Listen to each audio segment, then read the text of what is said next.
नमस्कार दर्शकों, मैं ज्योति एक बार फिर से स्वागत करती हूँ आप सभी का आपके पसंदीदा शो परवरिश में। हमारे आज के इस एपिसोड में हम चर्चा करेंगे टाइम मैनेजमेंट के बारे में। जी हाँ दर्शकों, आज के समय में माता और पिता दोनों वर्किंग होते हैं। ऐसे में अपने बच्चे को टाइम कैसे दें, उसकी परवरिश पर ध्यान कैसे दें, ये बड़ा सवाल होता है। और आपके इन्हीं सभी सवाल के जवाब देने के लिए आज हमारे साथ है श्वेता शर्मा जी, जो एक लाइफ कोच हैं, पेरेंटिंग कोच हैं और पिछले 16 सालों से मेडिटेशन कर रही हैं और पिछले 12 वर्षों से बच्चों को भी मेडिटेशन सिखा रही हैं। चलिए सबसे पहले मिलकर स्वागत करते हैं श्वेता मैम का। श्वेता मैम, बहुत स्वागत करूंगी कार्यक्रम में आपका। Thank you so much. तो मैम, मेरा सबसे पहला सवाल, आजकल के समय की अगर बात की जाए तो माता और पिता दोनों ही वर्किंग होते हैं। ऐसे में बच्चे पर ध्यान दे पाना उतना पॉसिबल नहीं हो पाता जैसे कि पहले के समय में हम अपने बच्चे पर पूरा ध्यान देते थे। तो सबसे पहले तो इसी सवाल का जवाब जानना चाहूंगी कि कैसे टाइम मैनेजमेंट करें हम, इसके बारे में बताइए। ज्योति जी, ये बहुत अच्छा क्वेश्चन है कि टाइम को कैसे मैनेज करिए। देखिए, आजकल हम सब बड़ों और बच्चों की जो एक फेस करनी पड़ रही है सिचुएशन, सबसे बड़ी यही है। तो देखिए, टाइम मैनेजमेंट तो हमें करना होगा। देखिए, उसको हम एक बर्डन के साथ नहीं करें कि टाइम मैनेज नहीं हो रहा, हम बच्चों को टाइम नहीं दे पा रहे, या आपस में भी टाइम जो है वो वैसा हम कपल्स भी एक दूसरे को नहीं दे पा रहे। फॉर एग्जाम्पल, फैमिली के किसी भी मेंबर को टाइम देना है तो फ्रेंड्स, इसके लिए मैं ये कहना चाहूंगी कि इसको आप इजी वे में लेकर चलें। इजी वे में लेने का मतलब ये है कि जितना भी समय हमारे पास है, हम उसमें से छोटे छोटे जो स्पेल्स हैं या छोटे छोटे जो क्षण हैं, उनको भी भरपूर जिए, है ना। जैसे मैं एक एग्जांपल आपको बताती हूँ कि मान लीजिए आप किचन में काम कर रही हैं, आप जॉब से वापस आए हैं, तो जरूरी नहीं कि बच्चे को आपको उसके रूम में जाके समय देना है। तो आप बड़े प्यार से बच्चे को किचन में बुला सकते हैं, या उसके जो खाने का टेबल है वो आप किचन में ही रख सकते हैं। उससे क्या है कि आप बच्चे से बातचीत भी कर सकते हैं और बच्चों के साथ अच्छी मोमेंट्स जो है वो शेयर कर सकते हैं। और इनफैक्ट ये मेरी ही जिंदगी का एग्जाम्पल मैं आपको दे रही हूँ। मैं जब भी खाना बनाती हूँ तो मेरी बेटी हमेशा पसंद करती है मेरे पास किचन में बैठकर खाना पसंद करना। उससे क्या है, हम दोनों माँ बेटी बातें भी करते रहते हैं और खाने का आनंद भी जो है वो लेते रहते हैं। सो इसलिए छोटी मोमेंट्स को जीना और उसको वैल्यूएबल बनाना वो ज्यादा इम्पॉर्टेंट है। ये नहीं कि हमने बच्चों के साथ बड़ी बड़ी टॉक्स करनी है, उनको समझाने में ही ज्यादा टाइम स्पेंड करना है, ऐसा नहीं। एक जो क्वालिटी टॉक है वो पेरेंट्स और बच्चों के बीच में होना चाहिए। अब मान लीजिए बच्चा सुबह स्कूल जा रहा है ना, तो बच्चे को हमने ये कहना, हैव अ नाइस डे, आपका आज का दिन बहुत अच्छा हो, आप बहुत बेस्ट हो, आप बहुत बेस्ट करने वाले हो।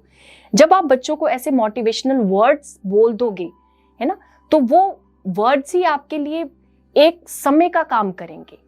फिर ये नहीं होगा कि आपने बच्चे के साथ बहुत लंबा समय नहीं बिताया। वो जो छोटे छोटे मोमेंट्स भी हैं वो भी आपके लिए बहुत वैल्यूएबल होंगी और आपके अंदर ये फीलिंग भी नहीं आएगी कि मैंने बच्चे को समय नहीं दिया। तो आई थिंक ये एक अच्छा सोल्यूशन है। श्वेता मैम, अगर आज के समय की बात की जाए तो वर्किंग शेड्यूल होने के कारण हम बच्चे का टाइम तो मैनेज कर देते हैं कि आपको सुबह उठना है, स्कूल जाना है, देन ट्यूशन जाना है, देन क्लासेस लेने जाना है, देन खेलना है और रात को घर आकर सो जाना है। लेकिन हम अपना टाइम मैनेज नहीं कर पाते हैं क्योंकि हमारे 8 घंटे की अगर शिफ्ट कर रहे हैं, हम 8 से 9 घंटे अगर हम ऑफिस को दे रहे हैं तो हमें घर को भी टाइम देना है। उस टाइम में हम बच्चे को वो टाइम नहीं दे पाते, तो इस टाइम को हम कैसे मैनेज करें? देखिए फ्रेंड्स, 24 घंटे सबके लिए सिमिलर है। काम पे जाना वो भी सबके लिए जरूरी है। अपने आप को समय देना, बच्चों के साथ समय स्पेंड करना, ये सब चीजें हमारी जिंदगी में आवश्यक हैं। लेकिन क्या हम इसको बिना इरिटेशन से कर पा रहे हैं, ये सबसे इंपॉर्टेंट है। आप जब दिमाग में ये लेकर चल रहे हो कि समय नहीं है, तो समय नहीं होगा, है ना।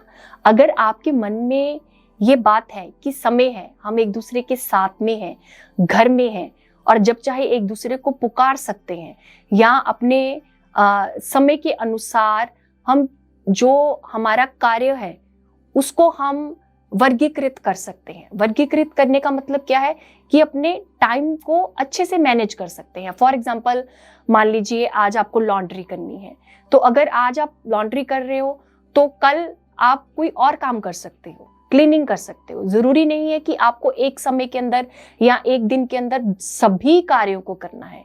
तो आप क्या कर सकते हो, एज अ पेरेंट अपने कामों को आप डिवाइड कर सकते हो कि आज मुझे संडे को ये काम करना है, मंडे को ये चीज करनी है, ट्यूसडे को बच्चों को आउटिंग पे लेके जाना है ना, वेडनेसडे को मुझे अपने आप को पैम्पर करना है, मुझे थोड़ा योगा करना है या मुझे वॉक के लिए जाना है, थर्सडे को मुझे पेरेंट्स को देखना है। क्योंकि देखिए, हमारी हर जिम्मेदारी इम्पॉर्टेंट है, लेकिन उसको कैसे हमने बहुत स्मार्टनेस के साथ उसे इक्वली हर चीज को समय देना है, वो हम पर निहित करता है। अब देखिए, ये बातें मैं कहूंगी कि एक आम इंसान के दिमाग में नहीं आएंगी जब तक वो एक ध्यानी नहीं होगा, जब तक वो खुद से कनेक्ट नहीं होगा। देखिए, मेरी तो हर बात आके ध्यान पे ही समाप्त होगी।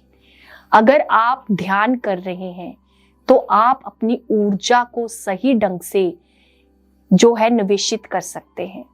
देखिए, टाइम मैनेजमेंट क्यों नहीं होता? क्योंकि हम अपनी ऊर्जा को अच्छे से निवेशित नहीं कर पाते। जहां पर हमें अधिक ऊर्जा चाहिए वहां पर हम बिल्कुल भी ऊर्जा को लगा ही नहीं पा रहे हैं। जहां पर हमें ऊर्जा को बिल्कुल ही नहीं देना चाहिए वहां पर अननेसेसरी वेस्ट कर रहे हैं। इसका बहुत बड़ा एग्जाम्पल क्या है? मोबाइल। अब हम कहते हैं कि 24 घंटे में मेरे पास समय नहीं है, और आप सोच कर देखिए कि हम मोबाइल पर कितना समय जो है वो नष्ट कर देते हैं। पहले टाइम के अंदर लोग क्या था, बातें करते थे या ज्यादा से ज्यादा थोड़ा बहुत टीवी देखते थे। लेकिन अभी क्या है, हमारे अंदर एक हैबिट हो गई है कि कब हमने मोबाइल पर आधा घंटा, घंटा, 1.5 घंटा व्यर्थ किया वो हमें पता ही नहीं चलेगा। उस समय को हमें वेस्ट करने से फ्रेंड्स बचना है। आपको आपकी मेल्स चेक करनी है, मैसेजेस चेक करने हैं। आप according to your work mobile पर अपने समय को निश्चित कर लीजिए, और बाकी का जो आपका समय है वो आप उसे उसकी कैटेगरीज जो है बना दीजिए, अपना शेड्यूल बना लीजिए कि आज मुझे ये काम करना है और आज मुझे इस काम को इस तरह से करना है। और देखिए, बच्चों को समय देना तो आवश्यक है, उनकी पढ़ाई को समय देना भी आवश्यक है। तो उसके लिए क्या कर सकते हैं हम कि हम बच्चों को एक रिवीजन का टाइम दे सकते हैं, और जिस दिन हमने उनको कुछ समझाना है या कुछ कंसेप्ट्स की हमें उनको क्लैरिटी देनी है, तो उसके लिए हम क्या कर सकते हैं, किसी अन्य दिन को हम नियत कर सकते हैं। देखिए, सल्यूशन बहुत सारे होते हैं, लेकिन हमारा जो माइंड है वहां तक नहीं जाता।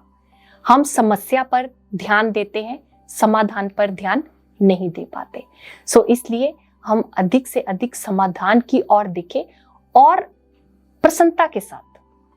मैं ये कहूंगी कि ये जिंदगी है, हमें सब कुछ करना है, उसे प्रसन्नता के साथ करें। अगर हम प्रसन्नता के साथ हर चीज करेंगे तो टाइम मैनेज क्यों नहीं होगा? बिल्कुल होगा। टाइम मैनेजमेंट की बात में मैं आपको अपनी एग्जांपल दूंगी। मुझे ध्यान भी सिखाना है, मुझे अपने वीडियोस भी शूट करने हैं, और घर को भी मैनेज करना है, और खुद पे भी मुझे ध्यान देना है, और खुद भी ध्यान करना है। अगर मैं कहूँगी मैं अपने अगर दिन की शुरुआत ध्यान से कर लेती हूँ तो मेरे सारे दिन की जो ऊर्जा है और जो वो समय है वो निहित हो जाता है। मैं जब मॉर्निंग के अंदर ध्यान करती हूँ, अपना सारा शेड्यूल अपने दिमाग के अंदर उसे वैसे ही विजुलाइज कर लेती हूँ कि कितना समय मुझे अपनी क्लासेस में लगाना है, कितना समय मुझे कोई बाहर काम करने जाना है, कितना समय मुझे घर के अंदर निवेशित करना है। वो सारी चीजें हम ध्यान के साथ विजुलाइज करते हुए फ्रेंड्स कर सकते हैं। अभी सुनने में तो आपको लग रहा होगा कि शायद ये इतना फ्रूटफुल नहीं होगा, पर यस फ्रेंड्स, अगर आप इस चीज को अपने दिमाग में एक लयबद्धता से, एक हार्मनी से इसको आप विजुलाइज कर लेंगे तो वो वैसे ही होगा जैसे आप चाहेंगे। देखिए, जब भी हम अपनी श्वास के साथ संपर्क में रहते हैं और हम इस यूनिवर्सल हेल्प पर ट्रस्ट करते हैं और अपनी ऊर्जा को मैनेज करना चाहते हैं, तो हमें डिवाइन हेल्प भी मिलती है, हमें अपने लिए समय भी मिलता है और हम उस समय को बहुत अच्छे से मैनेज कर लेते हैं। सो देखिए, आप आज से ही अपने दिन की शुरुआत जो है ध्यान से करिए और दिन के सभी कार्य आपके परफेक्ट होंगे, इसकी गारंटी मैं आपको दूंगी। सो आज से ही जिन मेरे दोस्तों ने दिन की शुरुआत ध्यान से नहीं करी है, वो ध्यान की शुरुआत करें और दिन का अंत 5 to 10 मिनट्स ही चाहे हो, वो भी आप ध्यान के साथ करें, ताकि आप एक नए दिन की जो शुरुआत है वो भी परफेक्ट वे से कर सके। मैम, एक सवाल हमारे पास सोशल मीडिया से आया है। मेरी एक साल की बेटी है और मैं अपने मम्मी पापा के घर रहती हूँ और मेरी बेटी की टेक केयर मेरी मदर, मेरा ब्रदर और मेरी भाभी करती हैं। लेकिन मुझे कई बार ऐसा लगता है कि कहीं मेरी और मेरी बेटी के बीच इस वजह से डिस्टेंस ना बन जाए। ऐसी परिस्थिति में मैं कैसे अपने टाइम को मैनेज करूं? ये बहुत इम्पोर्टेंट प्रश्न है और आजकल की सोसाइटी में ये चीज़ हो रही है कि जो एक पेरेंट है वो अपने बच्चे की देखरेख कर रहे हैं और बाकी की फैमिली जो है वो टेक केयर कर रही है। देखिए, सबसे पहली बात कि एक बच्चे के लिए जो माँ का रिश्ता है वो सबसे महत्वपूर्ण है। उस बात से हम जो है क्या कहते हैं कि हम पीछे नहीं हट सकते हैं। माँ को समय देना ही है, चाहे हम बच्चों को कितनी भी अच्छी एक्स्ट्रा क्लासेस में भेजें, किसी की भी अच्छी देख रेख में रखें, लेकिन आपका एक जो टच है, आपके जो बच्चे के लिए वर्ड्स हैं, वो बहुत इम्पॉर्टेंट है। देखिए, इसमें जो हमने पहले चर्चा की उसी में से मैं आंसर को जो है वो थोड़ा सा आपके लिए बताना चाहूंगी कि छोटे छोटे टाइम्स को फ्रेंड्स महत्व दीजिए। जैसे मान लीजिए आपकी 1 साल की बेटी है या 2 साल का आपका बच्चा है, तो आप उसको रेडी करते हुए उससे बातचीत कर सकते हैं कि बेटा, आपकी ये ड्रेस बहुत सुंदर है, आप कितने प्यारे हो, आप मेरे लिए बहुत प्रीशियस हो, आप अपने लिए बेस्ट कर सकते हो। और मैं तो बल्कि ये कहूँगी कि अगर आपका बच्चा एक इन्फेंट है तो आप उसकी सोल के साथ कम्युनिकेट करिए कि आप कितनी प्रीशियस सोल हो, आपने मुझे माँ के रूप में चूज किया, मैं आपके लिए बहुत ग्रेटफुल हूँ। और आप देखिएगा कि बच्चा आपके इस इमोशन को कितने अच्छे से कैच करता है और फिर आपके मन में फ्रेंड्स ये भावना नहीं आएगी कि आप बच्चे से दूर हैं या आपका बच्चे से दूरी क्रिएट हो जाएगी, क्योंकि आपका सोल टू सोल कनेक्शन है। फ्रेंड्स देखिए, एक समय जरूर लाइफ में ऐसा आता है जब बच्चे हमसे दूर जाते हैं, उनकी पढ़ाई का समय जब आता है, तो इसका मतलब ये नहीं कि हमारा रिश्ता नहीं है। आज अगर आपके बच्चे को कोई टेक केयर कर रहा है तो माँ आप ही हैं, लेकिन आत्मा से आत्मा का संबंध वो हमारे लिए सबसे महत्वपूर्ण है। बल्कि मैं ये कहूंगी कि हर एक माँ को हर अपने बच्चे के साथ, बल्कि हर एक आत्मा के साथ, आत्मा के संबंध को ही जो है अपनी विशेषता या उसे ही महत्व देना चाहिए, ताकि जब बच्चे बड़े हों, कहीं दूर भी जा रहे हों, तब भी उनका सोल टू सोल कनेक्शन हमेशा बना रहे। तो इसलिए मैम, मैं आपसे ये कहना चाहूंगी कि आप अधिक से अधिक सोल कनेक्शन, सोल कम्युनिकेशन उस बच्चे तक पहुंचाएं, स्माइल दें, खुशी दें। और देखिए, बच्चे हमेशा आपके एक्सप्रेशन को नोट करते हैं। अगर आपके चेहरे पर उदासी होगी कि मैं अपने बच्चे को समय नहीं दे पा रही, तो बच्चा उस चीज को बहुत जल्दी अब्सॉर्ब कर लेगा। लेकिन अगर वही जो समय 5 मिनट, 10 मिनट, 2 मिनट, जितना भी समय आपको मिल रहा है, वो आप स्माइल के साथ, खुशी के साथ अपने बच्चों के साथ स्पेंड करें। और इन्फेंट्स के साथ आप एक चीज और कर सकते हैं, उनको गले लगाइए, उनको प्यार दीजिए, उनको अपना टच दीजिए। बल्कि मैं ये कहूंगी, इस टच की जरूरत हर एक बच्चे को है, चाहे बच्चा वो टीनेजर है, एडोलेसेंस में है।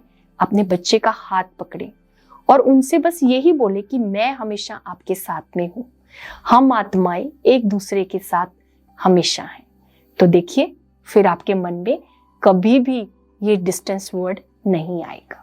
मैम, कई बार देखा जाता है कि बच्चे जब बात नहीं मानते हैं तो पेरेंट्स उनके साथ स्ट्रिक्ट हो जाते हैं। तो ये जो स्ट्रिक्ट शेड्यूल फॉलो किया जाता है, ये ठीक है या नहीं है, इसके बारे में बताइए। आप किसी से भी कुछ भी जबरदस्ती नहीं करवा सकते। मैं आप सब पेरेंट्स से ये पूछना चाहूंगी जो एक स्ट्रिक्ट रूल या डिसिप्लिन बच्चों को देते हैं कि क्या हम कुछ स्ट्रिक्ट रहकर करते हैं? नहीं करते। हम भी हर चीज को तब करते हैं जब हम करना चाहते हैं। तो देखिए, बच्चे भी वैसा ही करना चाहेंगे जैसा वो चाहते हैं। मैं ये कहूंगी कि आप बच्चे के साथ स्ट्रिक्ट होने या उनको डिसिप्लिन देने की जगह उनके अंदर एक रेगुलरिटी, नियमबद्धता को क्रिएट करिए, स्टिकनेस को नहीं क्रिएट करिए। उनको एक हैबिट दीजिए कि जैसे आपको एक काम को रेगुलरिटी में करना है, हर रोज करना है, नियमबद्धता में करना है। जैसे फॉर एग्जाम्पल हमने बच्चों को ब्रश करना सिखाया या नहाना सिखाया, ऐसे ही हर एक चीज है इजी वे में, कि इजी वे में बच्चों को पढ़ना, इजी वे में खेलना, इजी वे में टॉक करना, हर वे में बच्चों को इजी और कंफर्ट करने की कोशिश करें।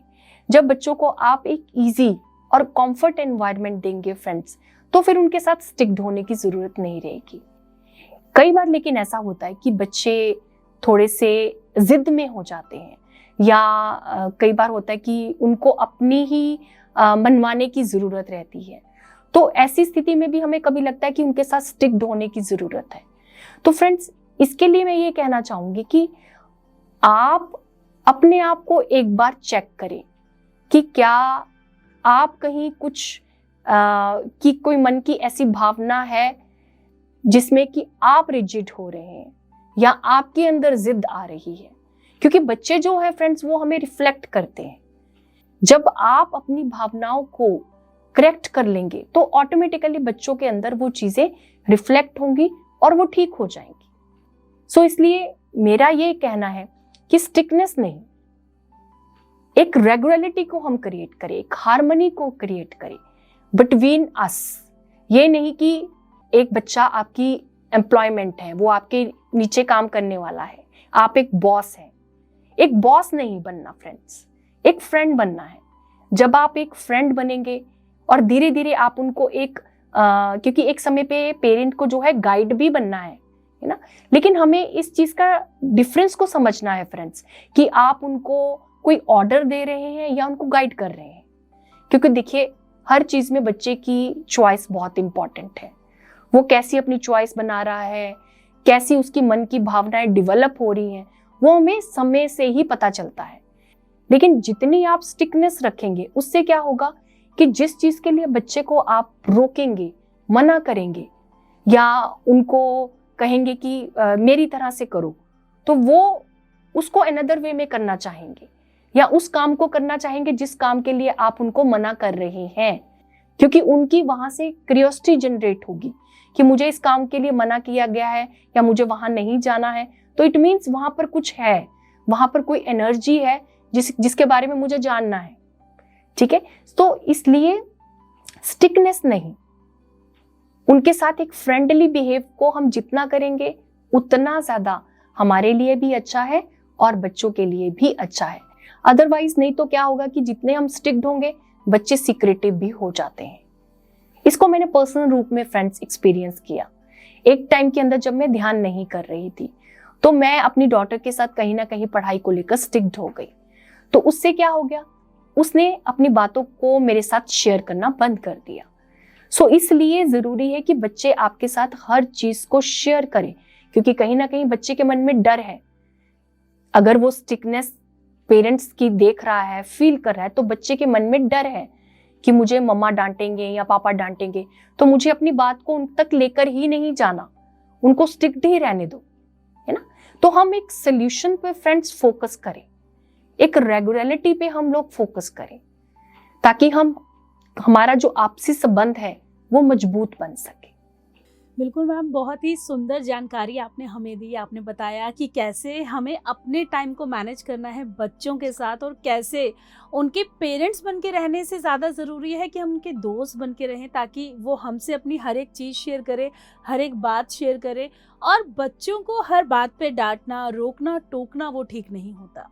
हमें बच्चों के साथ ऐसा नेचर रखना चाहिए कि बच्चे कुछ भी हमें बताने से पहले झिझके नहीं, सोचे नहीं, वो डायरेक्ट हमारे पास आए और दिल खोल कर अपने पेरेंट्स ना समझकर, अपने दोस्त समझकर हमें सब कुछ बताएं। इसके साथ ही आपने बताया कि अगर कोई भी वर्किंग वुमेन है या फिर वर्किंग मैन है, तो वो वर्किंग पेरेंट्स जो हैं वो कैसे अपने बच्चे के साथ टाइम मैनेजमेंट कर सकते हैं और कैसे हम इतने बिजी शेड्यूल में भी ध्यान के लिए समय निकाल सकते हैं। तो इस तमाम जानकारी के लिए और हमेशा की तरह आज भी हमारा मार्गदर्शन करने के लिए आपका बहुत बहुत धन्यवाद। Thank you so much. तो बिल्कुल दर्शकों, हमने आज चर्चा की वर्किंग पेरेंट्स के बारे में। वर्किंग पेरेंट्स कैसे अपने बच्चे के लिए समय निकालें, कैसे अपने बच्चे का ख्याल रखें, कैसे उसे परवरिश दें और कैसे उसे सही और गलत के बारे में बता सकते हैं। बच्चों के साथ सख्त होना बहुत आसान है, लेकिन प्यार से उन्हें समझाना उतना ही मुश्किल। लेकिन हमें उन्हें प्यार से समझाना है। हमें कोशिश करनी है कि हमारे बच्चे से जब भी हम कुछ भी शेयर कर रहे हैं तो बच्चा हमारे सामने दिल खोलकर अपनी बातें कर सके, दिल खोलकर वो अपने पूरे दिन की बातें आपको बता सके। अगर इस तरह का रिश्ता आप अपने बच्चे के साथ बनाएंगे तो यकीन मानिए आपकी परवरिश ही बेस्ट परवरिश होगी। हमारे आज के इस कार्यक्रम में बस इतना ही। बने रहिए हमारे साथ और देखते रहिए PMC हिंदी। नमस्कार। PMC हिंदी, बदले जीवन।